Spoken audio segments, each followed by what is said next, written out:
Okay, so I'll start the meeting with the chair's general announcement in accordance with Massachusetts general law, which is the Board of Health is recording. Is anyone else recording? If you are recording, just raise your hand and we can note it. No. So in that case, right. then we'll start with the agenda. If you can walk us through it. Sure. So we have, first thing is the approval of the minutes from July 14th.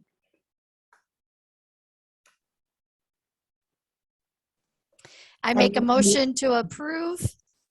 I'll second that motion. You all in favor? Aye. All right, so unanimously approved. All right. So now we're on to the COVID-19 update. Okay. So as many of you know, the numbers across the state and the country have been climbing due to the Delta variant. East Longmeadow is not immune to that climb. I sent you some data for the last, specifically from February until now. As of right before this meeting, I pulled our last August numbers, and we're at just under 100 cases for this month alone. So the 2-week reporting timeline we're looking at is 68 cases. And if we look back, so I have a lot of data open. So if you just give me 1 minute. Oh wait, we didn't do public comment. Public comments, yes. Yeah. So did anyone sign up for public comments? No one signed up, but if anyone would like to have public comment, just raise your hand and Alex can pull you in. Do you have to sign up for that in advance, Amy, or is that something that they can do? Anyone can. Okay. So we do have one person. It's Catherine Dugan. So I'm gonna press allow her to talk. And is there a structured time that is allowed for the public comment? 3 minutes. Alex, can you track? Yep. Okay, Catherine, you should be able to talk now. Perfect. I don't need 3 minutes. My name is Kate Dugan. I'm at 9 Shaw Street, and I emailed many of you before the Department of Secondary Ed had changed their mandates on masks. But I decided that I would still speak to a request to the Board of Health here in East Longmeadow to mandate indoor mask wearing in town.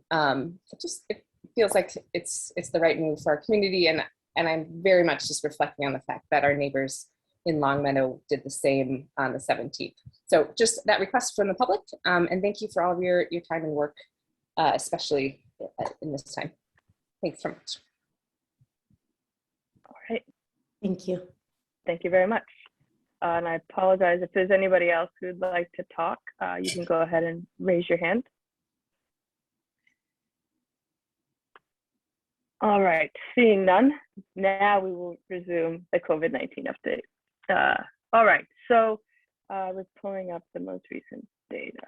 Okay, so the last time we saw numbers in the 65 for the 2-week, 14-day reporting cycle was back in April. We hovered between 74, 89, 50, and 39 for the month of April. And one of the percent of positivity, we're currently at 4.85 as of the report we got yesterday, which was the unofficial, and the official has not been put for today yet, but it was 4.85. And the official was put. It is 4.85. Yep. 4.85. So that is official. And the last time we were anywhere close to that was also in April. So I know sometimes there's some conversations around the difference of the 14-day case count and then the percent of positivity. And just for anybody who might be watching this later, the percent of positivity is completely dependent upon the amount of tests given that week. So they take the amount of positives and compare it to the amount of tests given, and that's how they get your percent of positivity. So both statistics give us some good information. What is really great is we are getting a lot of tests done weekly. So this week we had about 1,400 tests, and I think that is something that's going really well in East Longmeadow. the residents are getting themselves tested, and by doing that, they know if they're infected and can do what they can to protect everybody else around them. So that's great news. The case counts are not so much great news. So you can see just for the month of August, so the month of July, the entire month, we had just about 15 cases for the month. And this month so far, we still have a few days left. We're at just about 100, like I said, 98 cases. So we are seeing exponential increases. And you know, we can pretty accurately state that that's from the new Delta strain that we haven't had to deal with prior to the last month. I think the CDC, as of today, said about 97% of all cases in the country right now are the Delta variant. And that's even up from 2 weeks ago, or even last week, because I was chatting with Alex and asked Alex to pull those numbers, and it was still 85, and today it's at like 90, 98 or 97.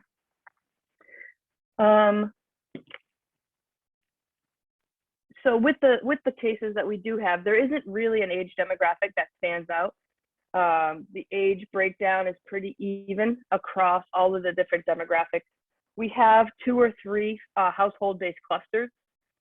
So there's not like a huge skew on one end because there was a family of 10 that all got COVID, and that's kind of skewing our data. There's nothing really that I can find other than the new strain to account for the rapid change. The other thing, so our vaccination rates have really plateaued. So we've been in the 55, today we're at 59% of our community, all eligible community members are fully vaccinated. And we've been in that since before June. Like when we started tracking the data, we've been hovering in the 50s. So we've kind of hit a stall on that, which is, you know, we do know that, you know, this Delta variant is breaking through the vaccines, but we also know that less than 1% of those breakthrough cases end up in hospitalization. So while we are dealing with a strain that is it's novel, right? We don't know a ton about it. We do know that so far the vaccines are keeping people out of the hospital and from dying of this virus, whereas those who are unvaccinated are not seeing the same numbers. You know, I think I was at the school committee meeting this week, and there was a Bay State physician who said their capacity their inpatient has increased 80% in the last week alone. It's just they're seeing rapid upticks of hospitalizations locally as well. And yeah, so one of the pieces that I presented in your packet was you all have been included on the emails from all of the residents who are looking for the Board of Health to make a mask mandate, whether for the schools or for the community as a whole. We just heard from someone who is looking for a mask mandate for the community as a whole. I did provide you with a draft to review and see where you guys felt. So I think now is a good opportunity for you guys to either ask me some questions or discuss your feelings on the matter.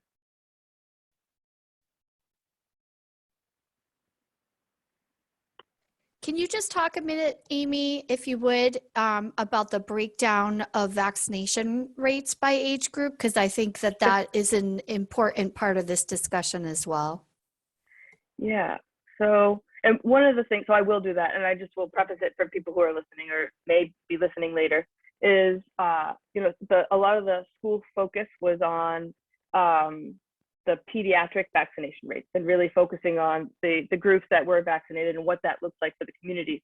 I want to be careful with that because those vaccinated children also live in homes, so that whether they're around unvaccinated people or, you know, it's not just about that pediatric rate. Also, we live in a community where there are no, you know, we all cross borders very freely, which is a great part of our country. And so those are also play into some of these numbers. So fully vaccinated per capita, 12 to 15 is 52%, 16 to 19 is 69%, 30 to 49, no, 20 to 29-year-olds are 67%, 30 to 49-year-olds are 61%, 50 to 64-year-olds are 71%, and 65 to 47 is 84%, 75 plus is 67, for a total of 59%.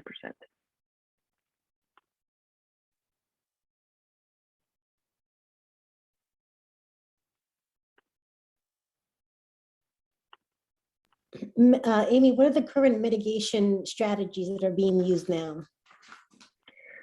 So beyond, the vaccination, at least in the municipal buildings, we are having unvaccinated people who are coming in per an order of the town manager.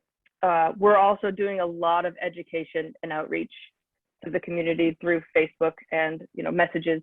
We have a lot of questions coming in, especially now that businesses are starting to see higher transmission. We have a lot more questions coming in than we have for the summer months about, we have 2 positives in my building, what are the best next steps? And it's really great. Our community businesses are still letting us know and sharing that with us, because I think they have seen over the course of this pandemic that we've been an ally in addressing those cases and help keep their staff and customers safe. Because right now there is no obligation for them to share that information. It used to be, and we've been clear with everyone that it's not required. But if they would like our help, or they would like some support on that, we are more than happy to do that for them. So daycares have called us, camps have called us, restaurants have called us, and well, it's great to see. No, that's definitely good to hear. Sorry, go ahead. No, I was just going to say, and as of yesterday, all of our K through 12 students and staff will be masked, and indoor sports will also be masked according to the Department of Elementary and Secondary Education's order. So that's another— Until October 1st. Correct. Until October 1st. And then after that, just to make it clear, if a building, and it'll be by building, I believe, the guidance has not yet come out. It'll probably come out tomorrow, or early next week. If a building has 80% of its occupants, and that term occupant still has to be defined as well, whether that will mean just students and staff, whether that will mean itinerant staff that go from building to building, student teachers, all the other people that come into a school building during the day. If 80% are vaccinated, then mask wearing can be optional for vaccinated people, and it will still be required for unvaccinated people. Also left to sort out is how to arrive at that number. So again, what's the denominator? Who's the entire building? Who are we counting? And then how do you sort out the numerator? That's a very complicated question that has a lot of legal minds working on it. So I believe that guidance should be out fairly soon. And I think related to that, Karen, with that sort of incentive in there about increasing the rates of vaccination, is there an opportunity in our town to be able to support additional vaccination efforts? I know there was the previous clinic. So my thought is, in addition to our discussion today around the mask mandate, what the other mitigation strategies that we need to continue to do as well, which is the vaccination. So, what I'm kind of concerned about, which is I want to make sure that we can be as successful as we can during this period of time as quickly as possible, so that we don't have to be in the position where we have to continuously use a mask. But we can't do that until we increase our vaccination rates, and people continue to do the mask now while people are trying to get vaccinated. So what I'm asking is, what is it that we can do in town to support people doing the right thing, right? And also being able to elevate those and applauding everyone who's done it, who's trying, who's talking to someone who's curious to understand. But most importantly, what could we do to make it as easy as possible? So is it possible to consider doing any kind of partnership, whether that's with the school, with a local business entity, I don't know, wherever it's possible to have, you know, a vaccine clinic so that we're doing multiple strategies at the same time. Now, and the mandate to me, I mean, the mask, I mean, given the numbers that, and I'm not asking a lot of questions because I've been asking you questions from all the data that you sent and we had to mill through, but you know, when I'm seeing, and correct me if I'm wrong, as I was quick, like you said, all the data that we were looking at, when I was looking at the numbers from the end of July, the lowest that we had like a less than 5, to then a We jump had 0 the first week. by that time, to then a jump of almost 13 times higher. And now you gave us these additional numbers that I know weren't even included because these are new numbers continue to come out. What I'm struggling with is then when we look at the timeline you provided us, when things were either mandated or lifted.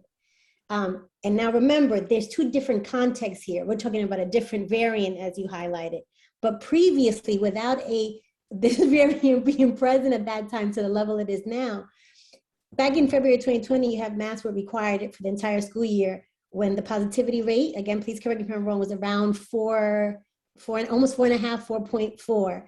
And then you have mask ordinance was lifted in May when it was like I think like less than 1%, I think it was. So please correct me if I'm, you know, I didn't. Correct. Yep. So the mask ordinance was lifted on May 29th, and our percent of positivity was 0.87 at that time.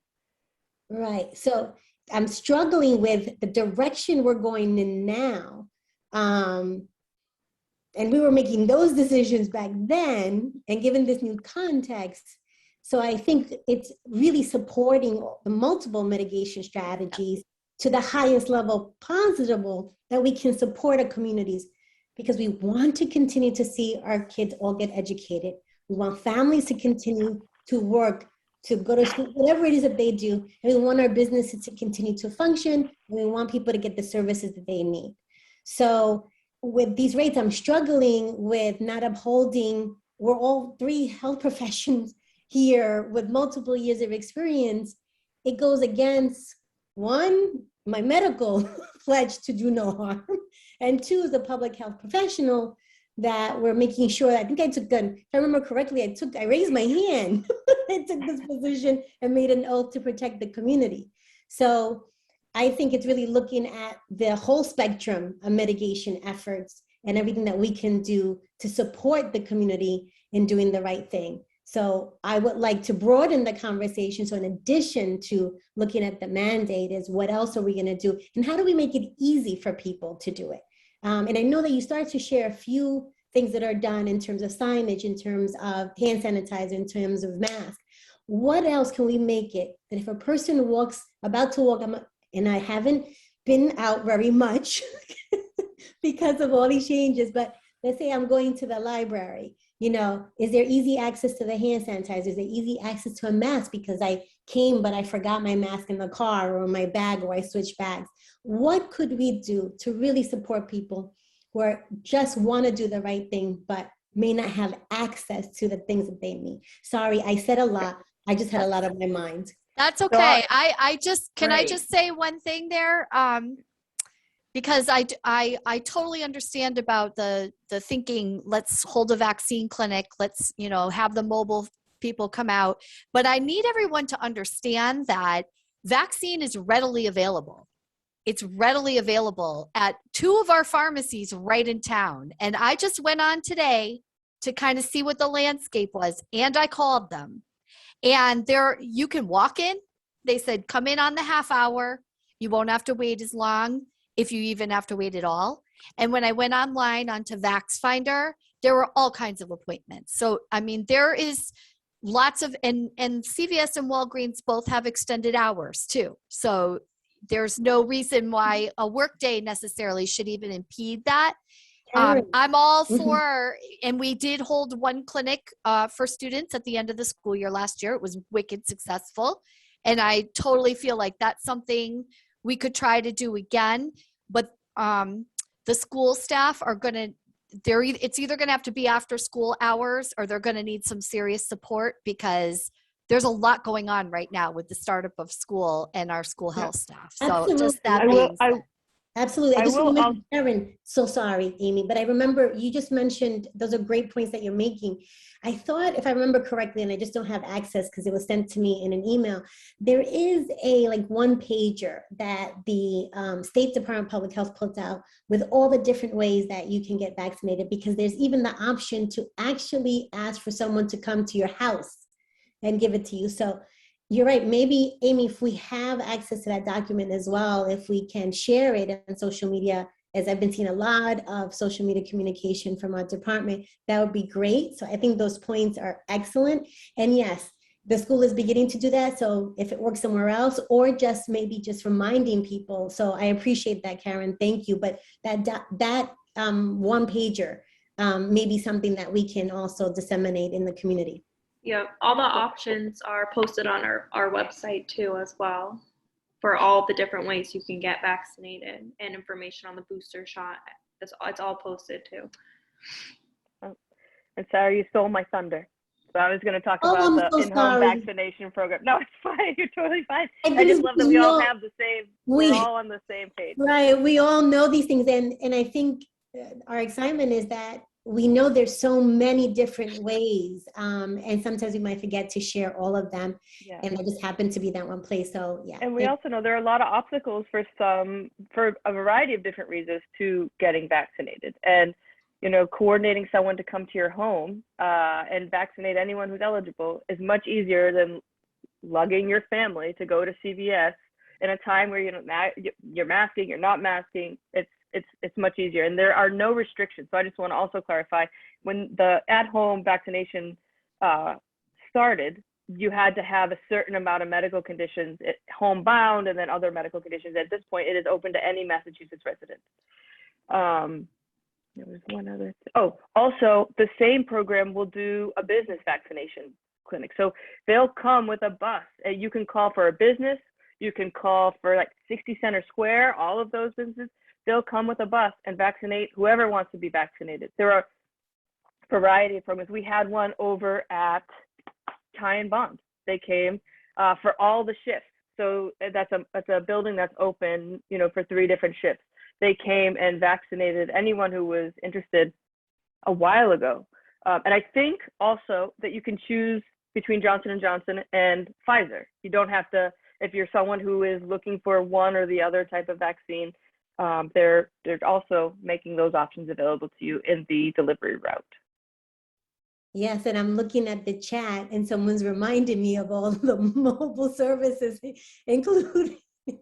I just love it, including one of the projects that we've been working on with the WOW bus, the Wellness on Wheels bus. A lot of, as you mentioned, Amy, there's multiple, health entities that are building up. It's Katie. Yes, I saw that. I so much appreciate seeing that message. I love it. So many entities in our area who are trying to build their mobile capacity in addition to, to what's there. So it's very easy to call and just find out, could you coordinate what, Amy, you were describing? So it's easy enough for any of us here probably who have a connection, including the WOW bus, as Katie mentioned, that we could arrange something like that. But I think it's just taking advantage of maximizing those during this time that if we're going to also ask to put on the mask.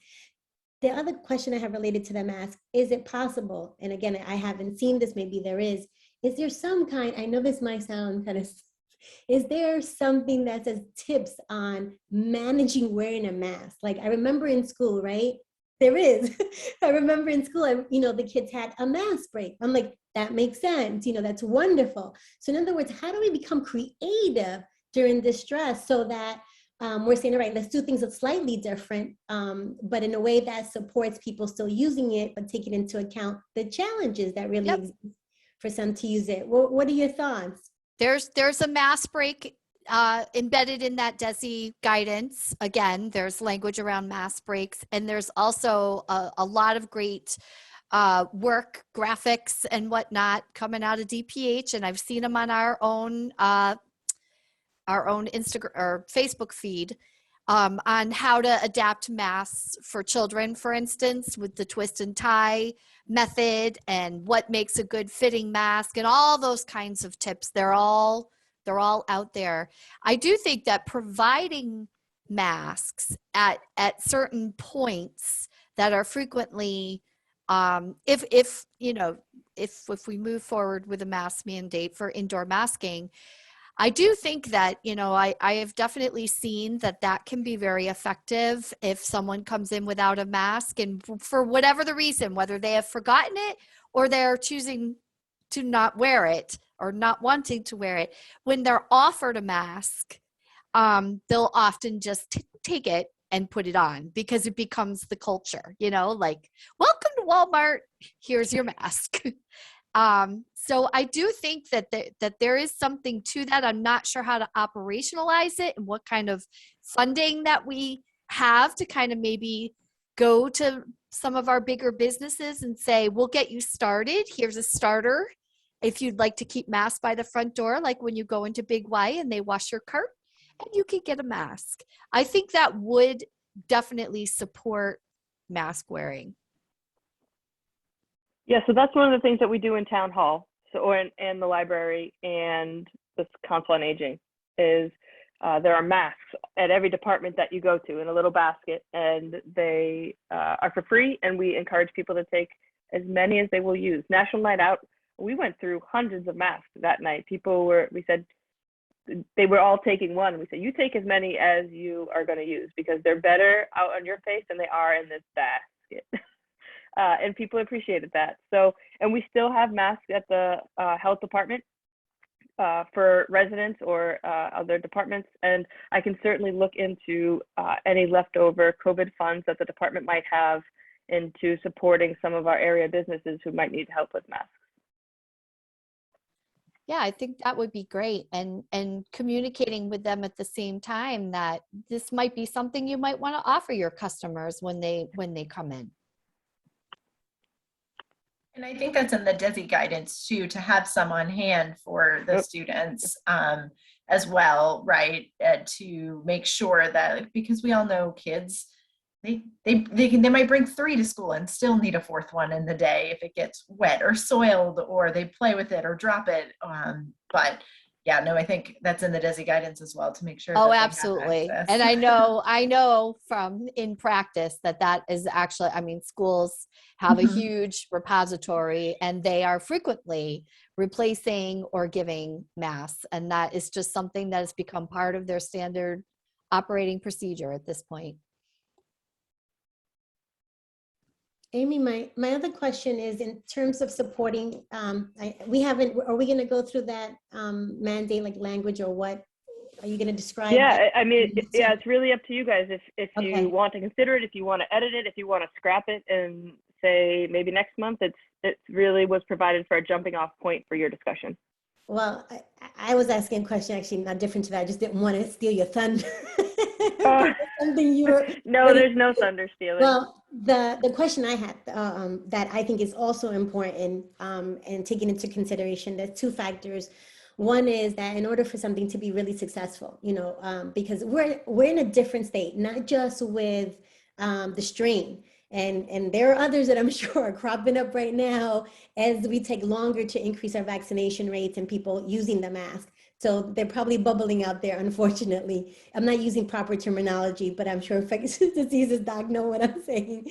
But I'm mentioning that because I think that leadership needs to be support. Because, we don't talk together at any point before this, but whatever comes in, that's very important. That's required. There's 3 people. The Board of Health sets policy, right?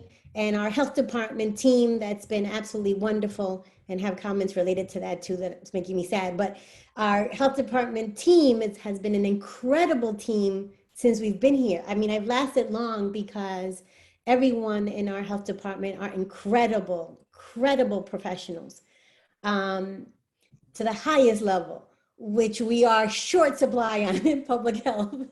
So I'm saying that because we need backup. I really believe that for something like this to be successful, it is very important for our leadership in our community to support whatever comes out of here. This is not three people making a decision per se. That is just our mandate as public health professionals to make sure that we do right by the community. But what we really need is to have rest of leadership, to be behind support. And that always, and I'm practical. That doesn't mean that people are going to agree. There's a difference between agreeing with me, that's fine, but supporting our collective goal to protect the community should be in everybody's best interest. So one of the things that I really think that we need to advocate for, and I really do not, I feel strongly, I had a long conversation with Amy, and I'll be very transparent. I'm really tired. I'm just telling you, I am tired as a health professional. I am tired. My colleagues are tired. We are just as much human beings as everyone else. We have families, we have work or not work or challenges with work. So I want to be very honest, as in the success of this. Let me put it this way. The best success of this would really come from if we work together to make this successful, because the quicker it's done, the quicker we get out. And this community needs to get through this process quickly. None of us can tolerate it that much longer. So that's one thing that I think is incredibly important. I don't know if it's possible to meet with some of our leadership, whether it's at through school, town council, our town manager, and others that I may just not be aware of all the different positions at this time. But that has to happen. We're at a different stage of this pandemic, and it's unnecessary for it to be kind of a one-sided only thing, because we know there's going to be challenges either way. Because from what I understood, we're getting a lot of support and a lot of questions about, I'm not sure if I'm comfortable. So we don't win here. And I want to make sure that we are a community and that we act as a community. So that's my 2 cents, because I don't think that I can last very long if this is 3 people trying to uphold our oath and what we're required to do as part of the public health things. And now that I talk so much, I can't remember now what the second thing was, but I'll remember later. That's okay. I'll pick up on where you left All off right, there. thank And you. then you're going to remember while I am seconding your motions here, because we know that healthcare professionals, public health professionals are burnt out. They are burning out. They are leaving their professions at historic rates. We are looking at an absolutely abysmal nursing shortage. And I'm going to tell you what, folks, as a nurse, if you have to go in, and this is no offense at all to you, Dr. McAdoo, because I know you're going to know exactly what I'm saying here. If you have to go into a hospital and receive care for something, your life depends on those nurses. Okay? The doctors are not there with their eyes on you every moment. The nurses are. Your life depends on nurses right now. And they're burnt. They're done. And the same goes for public health. You know, how well we contain this pandemic depends on the public health people that are doing the contact tracing, making the calls, getting people what they need, getting the vaccinations into people's arms. Who do you think is doing all of this? It's all the same people that are exhausted and frustrated and want this to end as much, if not more, than the rest of you. And I 100% agree with what you're saying, Dr. McAdoo. I feel very strongly that this is the direction that we need to go in. I don't like it any more than anybody else does, but my charge is not to be liked. My charge is to take care of my community. And I believe that this is what is necessary for my community. Otherwise, I wouldn't put my head out like this, because we do take a lot of not so pleasant feedback from our community members. And you need to know that. And, you know, nobody goes into public health to be famous or rich or recognized. because nobody, if public health is doing its job, nobody knows you're there. That's the whole goal. And right now we're out there visible in a way we're not used to being. We're targets for people's very strong feelings either way. And we are exhausted. And we rallied around our first responders after 9/11. We rallied around them. We built them up. We gave them all the credit and all the kudos for the hard work that they did in that recovery project. It was excruciating for them, and we saw their pain and we honored their pain. Why we are not doing that for our public health professionals right now, it's beyond me. It's beyond me. And I 100% agree. I didn't mean to get on this soapbox, so it's your fault, Sarah. We need the leadership in this town to step up and be with us. It's not going to work otherwise. It's just not going to work. And we're going to be having the same conversation in a year. And I'm tired. I'm tired too. Christine, you want to add anything to that? I think you both said it wonderfully. We're tired. And I understand that there's a lot of other people too in our community who are tired. Parents are tired. Parents don't want to see their kids having to go back to remote learning for 2 weeks or multiple weeks at a time, disrupting everyone's life, disrupting, their kids' social experiences. We know so much of that in development. People wanting to get back to their work in ways that, teachers, Karen, thank you, teachers, wanting to get back to a normal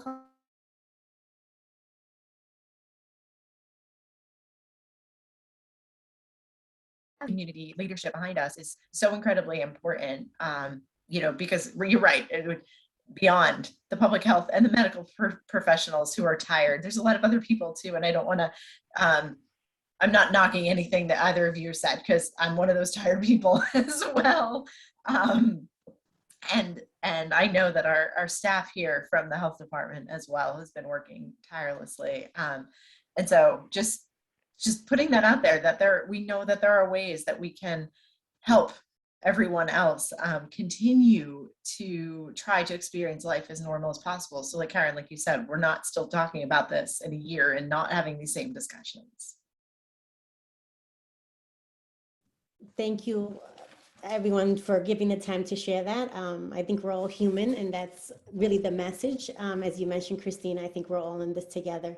I don't know what others feel. Amy, should we go then to look at the mandate in general, or if others want to, mention anything else? I think we've all had a few days to review the data. Amy, you reviewed it again.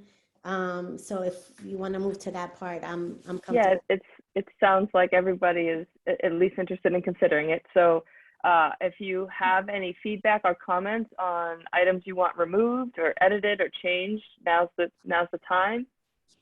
I just want to, when we define the indoor space, and there's that one section where we're actually listing restaurants, so on and so forth, can we please be very clear that it includes schools? I just feel like we're calling out some spaces, but I want to make sure that we include that space as well. Okay, I just want to make sure I understand exactly where you're saying. Could you tell me the section and the number? Hold on a second, and I definitely will. It looks like section 2. It's in a section that's in parentheses, and it has a bunch of examples. Let me get to it. It is in... Oh, the definition of public indoor space. Correct. So section 2, and it says includes but not limited to.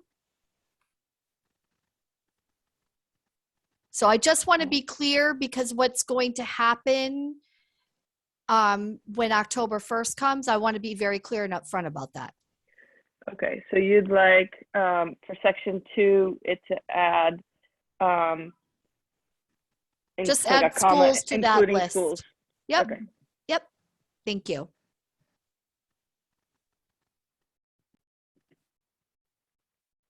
Amy, I think the question that I have related, and I don't have it in front of me right now, but it was related to the enforcement. If you can go over that, because that's kind of what I'm trying to understand what that looks like.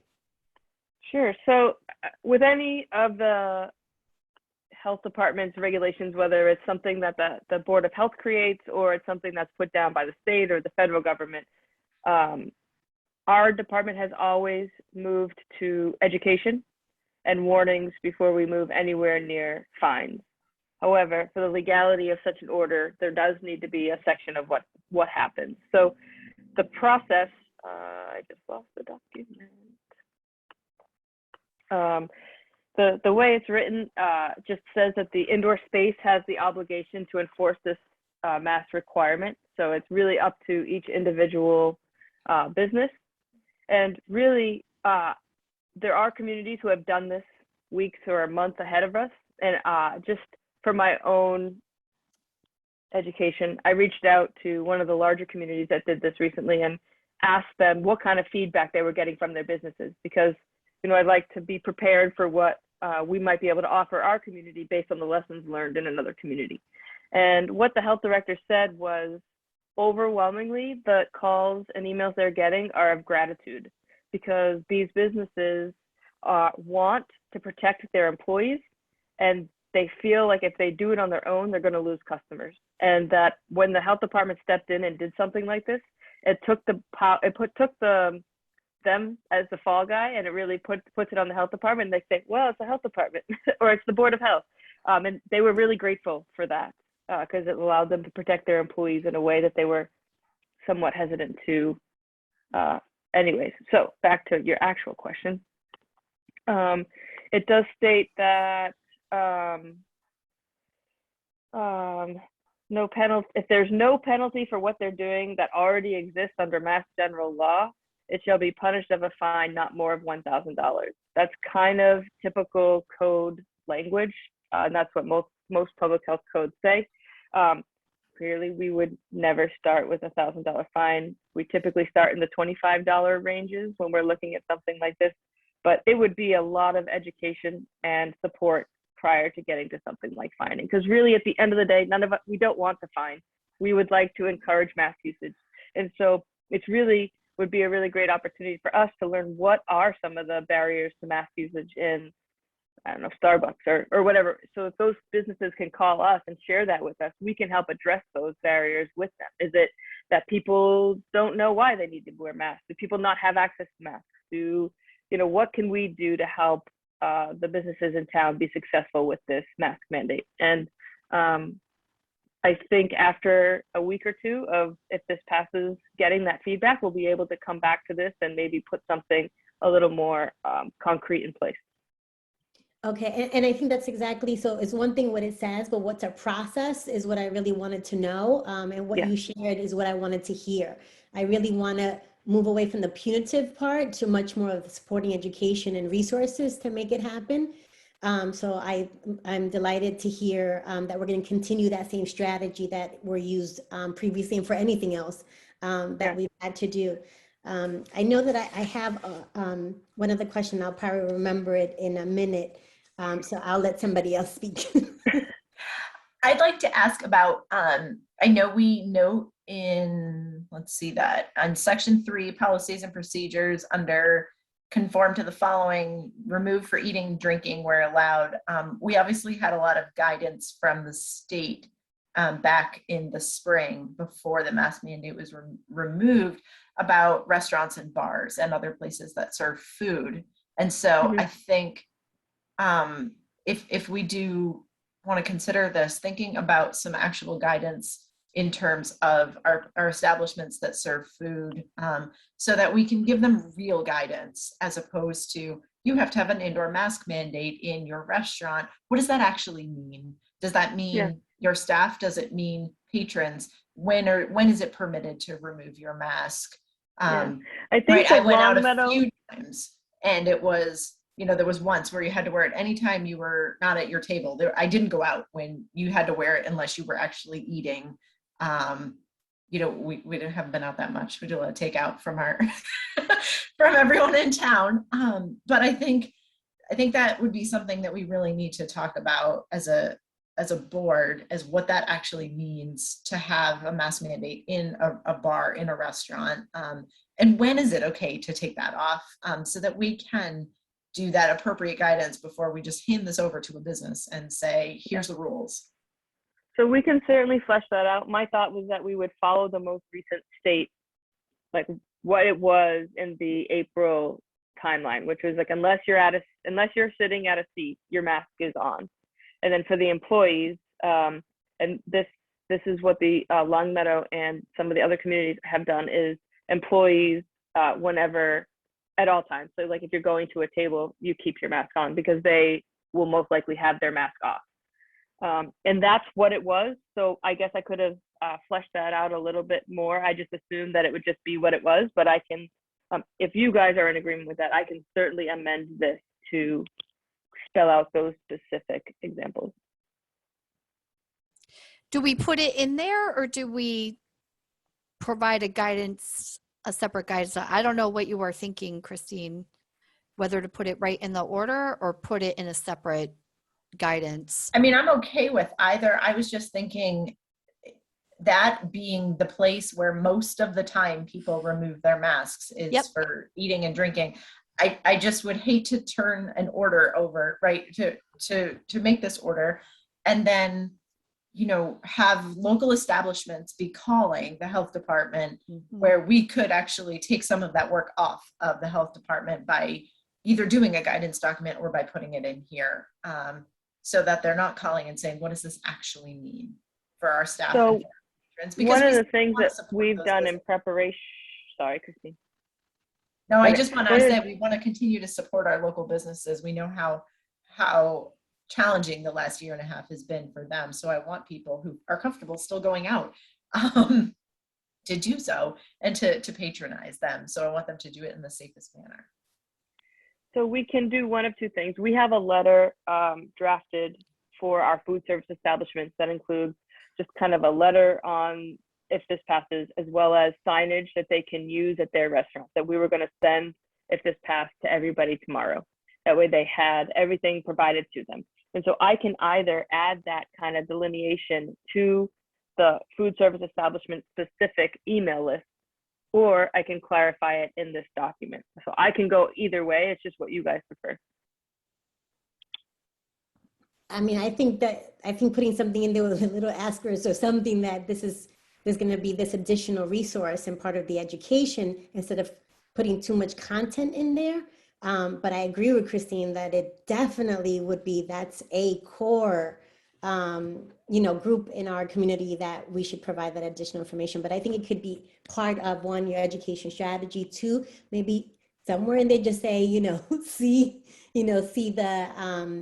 the guidelines or what you end up calling it. So I don't think that it may have to be fully spelled out. Okay. So what I hear you saying is those are the criteria that you would like in it. Now, how we get that information to them is really just as long as it gets delivered, you're all okay. Yes? Yeah. Okay.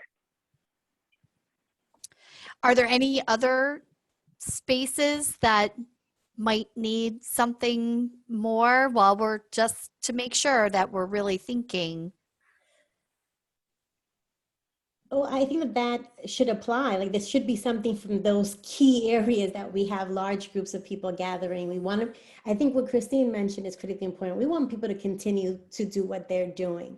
So the recommendations that Christine made, I think is applicable to whether it's supporting the school or the library. I don't have in mind all those places. I think we should use that same strategy for all those major ones. I don't think it's the business is the only one. It was just a critical example, an important example to highlight. Yep. Amy, and one thing I think it's really important to remember is this is a document we can amend. So as people call us and say, we don't understand what this section means, we can flesh it out, revise it, and then, update it to suit the needs of the businesses who are feeling they're not sure where they fit. And, be responsive and reacted to those questions and concerns, because there are so many intricacies of different businesses that we just don't know. Like I don't know. I don't know, hairdressers, right? Like, I don't know, you don't have to wear it when you get your hair done. There's going to be questions that come to us you know, if you're getting your hair washed, that we're going to be able to respond to those specific needs. Amy, I think it may also be helpful. I know this is not in the mandate, but to at least describe how you go about monitoring, so that, you know, how we're thinking about this eventually, you know, if we decide and agree that put in place, then how do you start monitoring so that you can think about when it comes off, when it's lifted? Oh yeah, so as Greg Thompson from the school committee calls it, the exit ramp. Mm-hmm. And so that's what I've been referring to it as. And, you know, we can in the next meeting start to talk about what that exit ramp looks like, because I don't think by our next meeting we're going to start to see a decline. I would be surprised just based on the trajectory that we have seen. But we can certainly start to look at that. And I know the state had metrics during their mask mandate in terms of when they were recommending come out. And it was like some formula with the percent of positivity or the cases per 100,000. And I don't know it all off the top of my head, because it feels like a lifetime ago that I was looking at things like that. But it would be based on, and the ones that I've seen from other communities who have done this is not only our town, but also the county as a whole. So it would be like both the town and the county have to meet this certain metrics. And once those are met for 4 consecutive weeks, or 3 consecutive weeks, whatever you guys decide, then we can go backwards off of this. So that we can put kind of that discussion on the agenda, because we will meet depending on September meeting. Yeah. No, I agree with you. It's not something we're going to see overnight or tomorrow, but I just wanted to make sure that that's going to be part of our discussion. This is not on indefinitely. There's a process to kind of monitor and then be able to reassess, you know. And I think with the other mitigation strategies you mentioned, then we have a better chance of doing this, you know, lifting it faster than if we start thinking about the exit strategy. So thank you. I just wanted to know that part. I don't think I have any other questions for the mandate itself.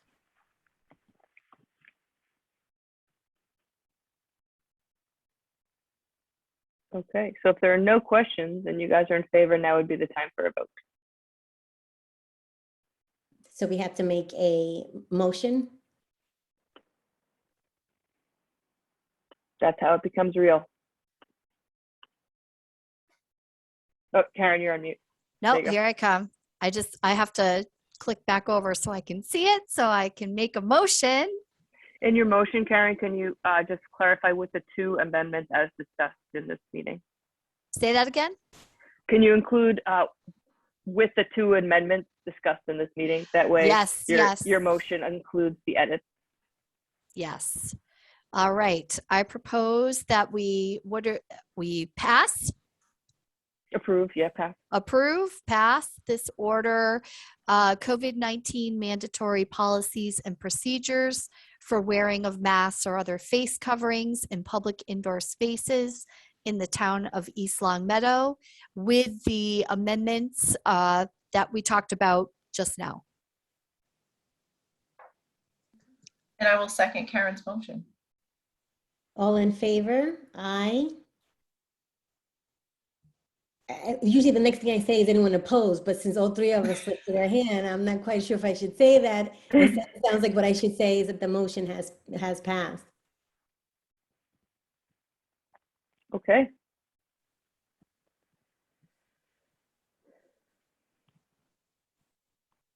Uh, 3-0.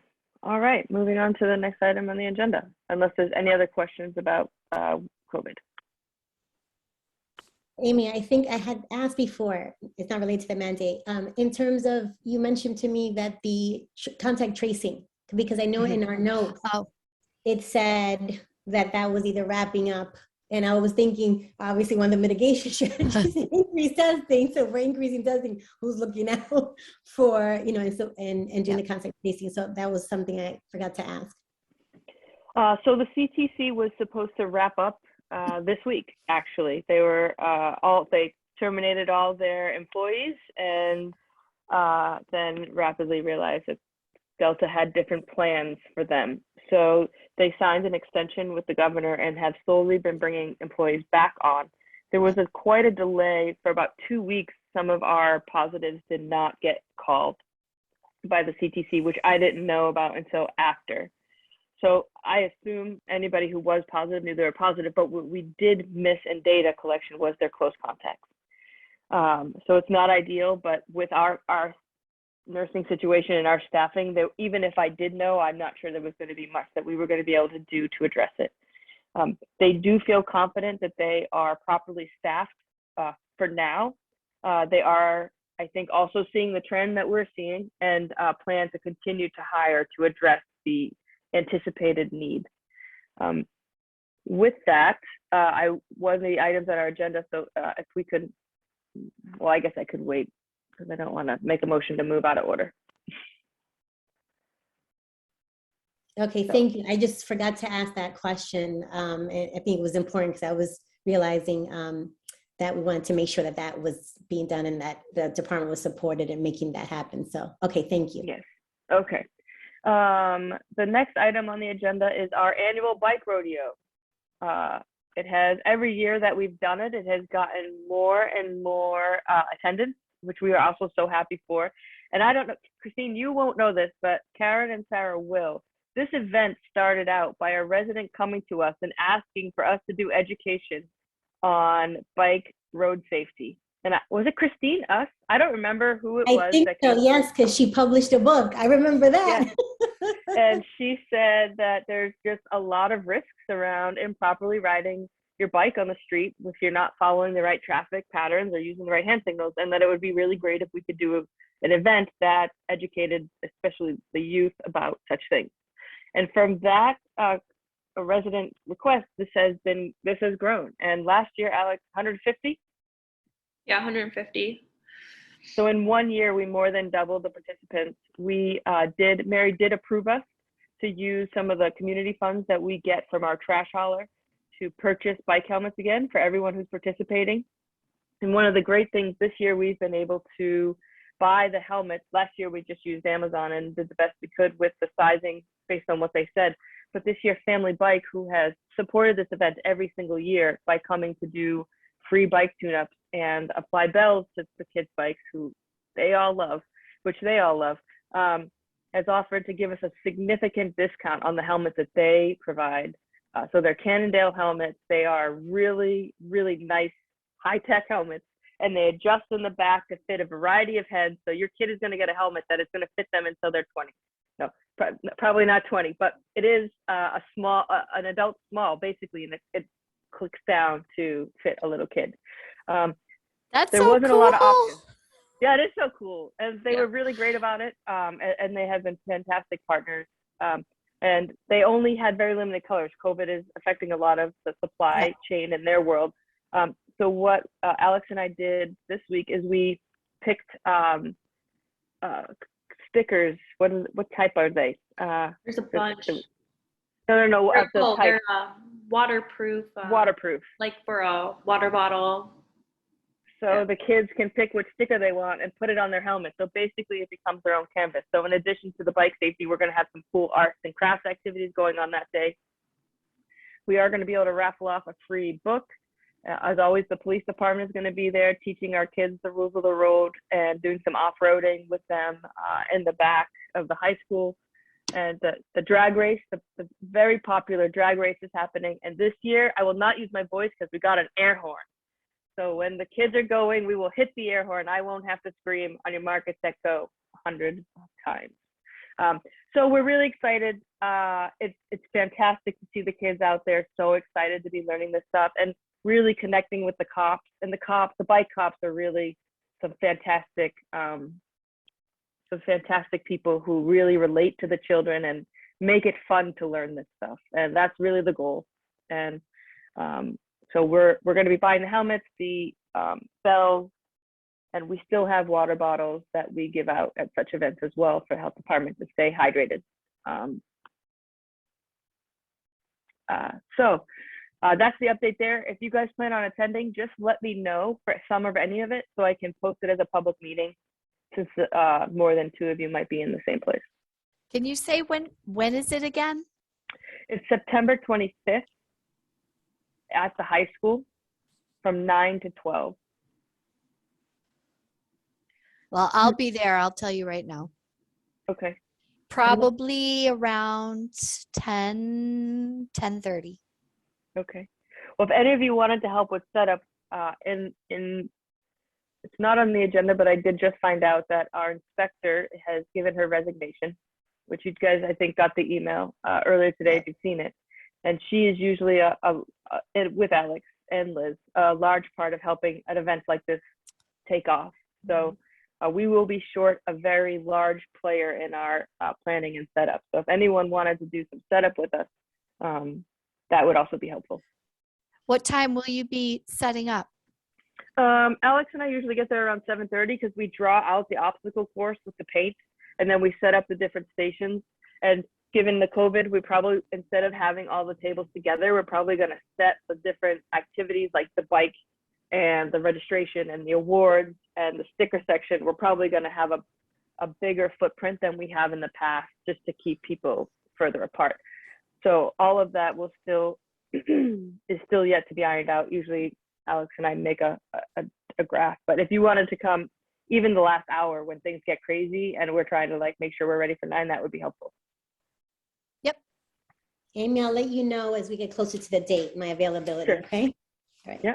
Yeah, same thing. I'll plan to be there, but I'll see if I'm on call that weekend and how that turns out. Okay. All right, so next item on the agenda. I'm laughing because it's getting later and my light is going. So I hope we finish before it gets totally dark, or you might only see glasses on the screen because I didn't take my light out.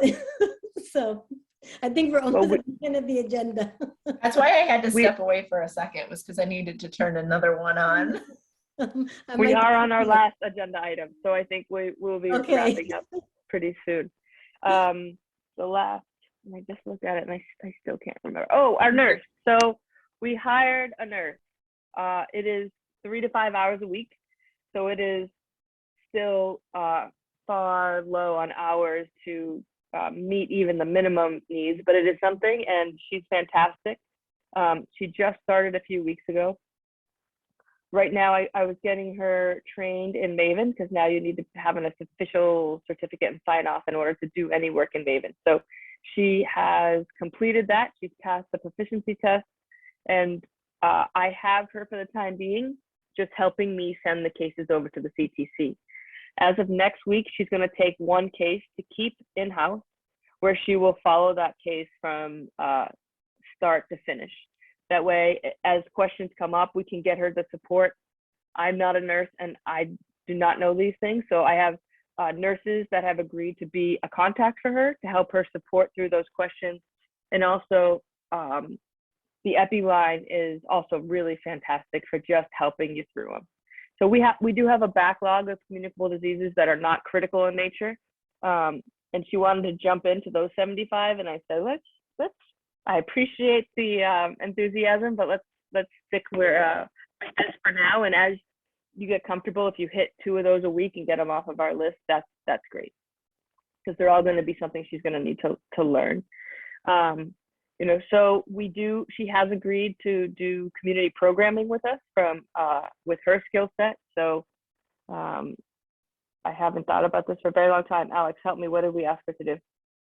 Diabetes, tobacco cessation, Blood pressure checks. blood pressure, and something else. Blood pressure and sugars for diabetics, because we no longer, so we don't have the Council on Aging used to have a full-time nurse to do all of these services, and 2 years ago that position was cut from the budget, and so our seniors had a gap in services that they had been experiencing or expecting for quite a long time. So our hope is that we can collaborate with the Council on Aging and revive some of those services and provide those services and figure out what other services our community needs. So we have this kind of like bottom line foundational services that we know we need to offer, and then we're hoping that the community will help us figure out what is next. And we do have that health needs assessment that's resuming in September. I didn't even put that. So the health needs assessment is resuming in September, and I think that is going to give us some really great data for the nurse to use to help in her programming. She is a town resident. She's lived here for a very long time. She has kids in the school system, and she's worked at Bay State for over 22 years in a variety of different positions, but she is a practicing RN. So we lucked out. We did. She's a great addition. That's But all welcome the items on the To agenda, welcome Sarah. her. Yes. And And thank you, Stella, for joining us, for joining our team. We appreciate you. Oh, wonderful. I'll try to invite her to the next meeting. I know her hours at the hospital vary, so it's not always something that she could do, but if she's able to come in just for 10 minutes, we could just welcome her on board and thank her for helping out. Yeah, we'd love to meet her soon. Yeah, and Donna won't be with us by our next meeting. So if you guys want to send her a little note of appreciation or something, because we won't have an opportunity to have her come to a meeting for that.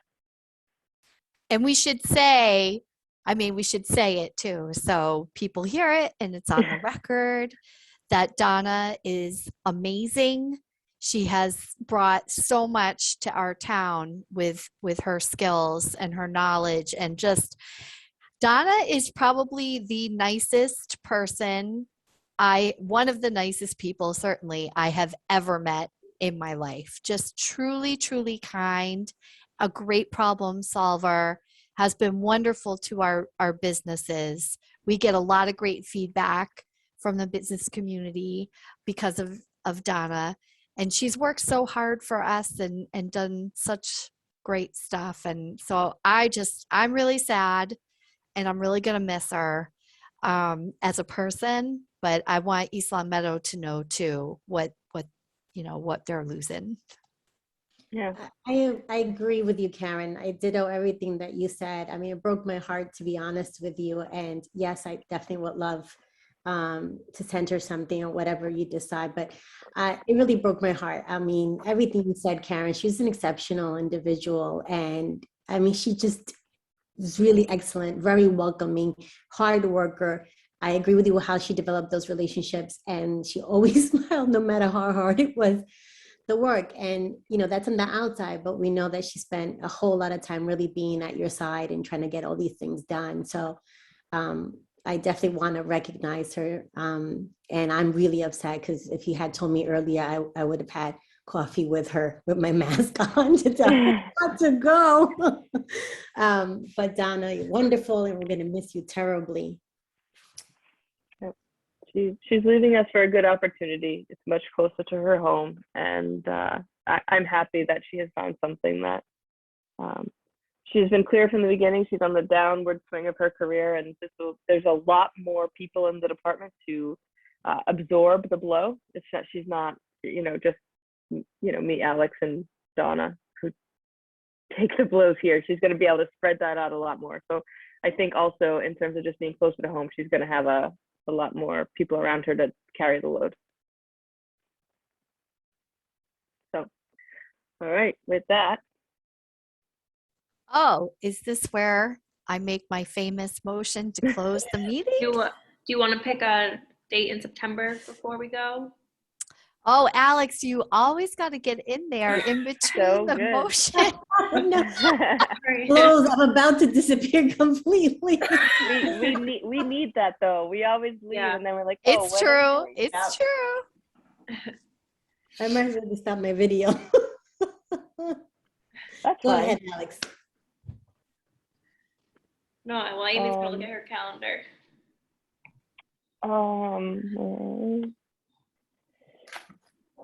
Let me see.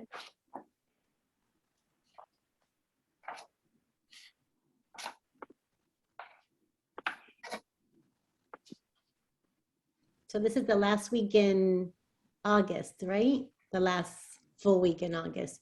So does this time work again for next month? Oh, that last week is bad. I can do 6:30 on Thursday the 30th. I know we moved it to Thursday this month because I was supposed to be away, and then Hurricane Henri put some kinks in that plan. that wasn't a hurricane. So if I know we read, I think Karen, you have a commitment on Thursdays normally, so I'm happy to move it back. This was a. I can do the 28th at 6:30. I won't be available the 28th. Okay. Maybe the week before. Is that too soon? That'll be three. I can do the Wednesday before or after. Normally I can't do Wednesdays, but if Wednesdays are free, we can do 22nd. the 22nd. I can do that evening. That works. Karen?